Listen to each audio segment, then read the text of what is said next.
একা হয়ে যাও, নিঃসঙ্গ বৃক্ষের মতো, ঠিক দুঃখমগ্ন অসহায় কয়েদির মতো, নির্জন নদীর মতো তুমি আরো পৃথক বিচ্ছিন্ন হয়ে যাও, স্বাধীন স্বতন্ত্র হয়ে যাও, খণ্ড খণ্ড ইউরোপের মানচিত্রের মতো।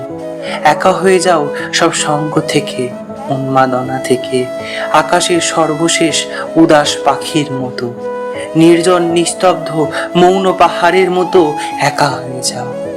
এত দূরে যাও যাতে কারোর ডাক না পৌঁছায় সেখানে, অথবা তোমার ডাক কেউ শুনতে না পায় কখনো। সেই জনশূন্য নিঃশব্দ দ্বীপের মতো, নিজের ছায়ার মতো, পদচিহ্নের মতো, শূন্যতার মতো একা হয়ে যাও। একা হয়ে যাও এই দীর্ঘশ্বাসের মতো, একা হয়ে যাও।